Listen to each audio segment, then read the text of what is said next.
Assalamu alaikum wa rahmatullah wa marhaba bilga' al-muslimin. Le Maroc et l'Algérie vivent aujourd'hui l'une des périodes les plus tendues de leur histoire. L'Algérie, le Jazaïr tout d'abord, est assis entre deux chaises. Même si la guerre à l'est de l'Europe lui a permis de renforcer ses réserves de change, les tensions actuelles entre la Russie et les Occidentaux obligent Alger à choisir un camp entre le bloc occidental et les pays émergents. C'est un choix difficile pour Alger, car même si la Russie a toujours été le fournisseur d'armes préféré des militaires algériens, l'Algérie est de par sa géographie, son histoire, un pays naturellement proche du bloc occidental. Dans le même temps, le Maroc frère n'a pas hésité une seconde et dès 2020, il a su se rapprocher avec les Américains, à rétablir les relations avec les Israéliens.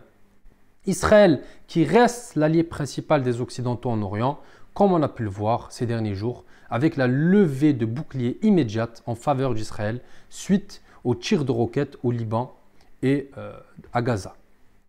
C'est dans ce cadre qu'il y a eu lieu une rencontre, encore une fois, une rencontre sécuritaire, après la rencontre de Al-Hamouchi avec le président, le chef ou le directeur du FBI au mois de février. Ce vendredi, Abdelatif Al-Hamouchi, donc le directeur général de la DST marocaine, a rencontré le directeur de la CIA, William Burns. Ils ont parlé de sécurité, ils ont parlé de menaces, mais ce qu'il faut retenir surtout, c'est l'hégémonie américaine qui se renforce au nord de l'Afrique. Donc, à la fois, c'est une bonne nouvelle car le Maroc peut compter sur un allié pour ce qui est de la stabilité de la région et pour la défense de son intégrité territoriale et pour la reconnaissance du Sahara marocain en 2020 qui a définitivement clos ce dossier. Mais en même temps, on peut s'interroger en tant que musulman, et j'aimerais moi vous interroger pendant ce mois de Ramadan sur le sens que ça a. Est-ce qu'il n'y a pas d'autres solutions et d'autres options pour à la fois stabiliser la région, pour à la fois garantir notre sécurité au sud du Maroc et pour à la fois aussi se réconcilier avec le frère algérien?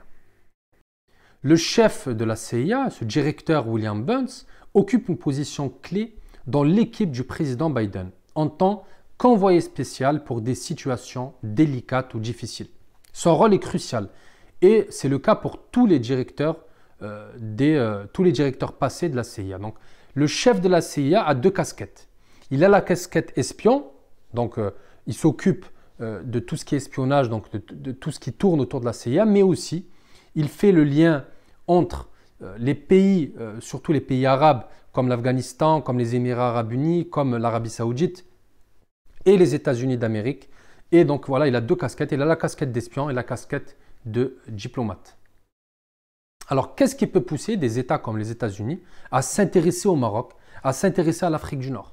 Tout simplement des intérêts financiers, des intérêts hégémoniques. Et dans la région, il y a de nombreux projets économiques et énergétiques en cours.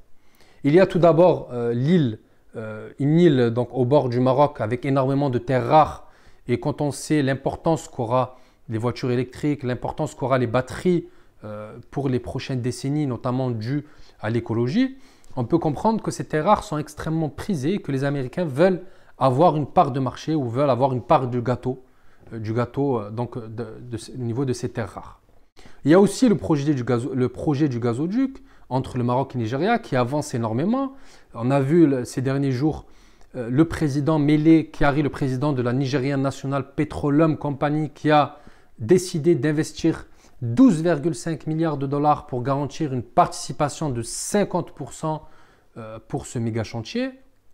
Ce projet donc, de gazoduc fait 5600 km, traversera la côte ouest africaine pour aller jusqu'au Maroc et jusqu'au sud de l'Europe. Il permettra d'alimenter en gaz à la fois le Maghreb, l'Europe, le Niger, le Burkina Faso, le Mali et énormément d'autres pays enclavés qui n'ont pas encore une source de gaz optimum pour garantir leur développement. En décembre dernier, Rabat a accueilli la signature de 5 mémorandums d'entente tripartite entre le Maroc, le Nigeria, la Gambie, la Guinée-Bissau, la Guinée, la Sierra Leone et le Ghana. Cependant, même si on peut compter sur nos alliés américains ou israéliens ou espagnols pour mener à bien ce projet, malgré le fait que les États-Unis puissent nous aider à stabiliser la région et à affirmer notre souveraineté sur notre territoire, il ne faut pas baisser notre garde face aux Américains. La position à prendre vis-à-vis des USA et tous les autres pays qui suivent leurs intérêts au Maroc doit être réfléchie avec prudence et fermeté. Et là, j'insiste sur fermeté. Il est indéniable que le Maroc est confronté à des difficultés économiques. La cherté de la vie, les Marocains souffrent énormément. Donc, il y a énormément encore de chemin à faire pour le Maroc pour arriver à un développement économique et social. Donc, je vous exhorte, mes chers frères musulmans, à poursuivre nos efforts pour renforcer nos économies, donc développer une diplomatie forte, tout en faisant preuve de prudence, de fermeté dans la défense des intérêts nationaux, que ce soit de l'Algérie, du Maroc ou de n'importe quel pays musulman. N'oublions pas, comme le dit si bien un proverbe africain, quand les éléphants se battent, ce sont les herbes qui souffrent. Barakallahu fikum. J'espère que cette vidéo vous a plu. N'hésitez pas à vous abonner, à partager et à me laisser un petit commentaire. Shukran lakum. Jazakallahu khair. Wassalamu alaikum wa rahmatullah.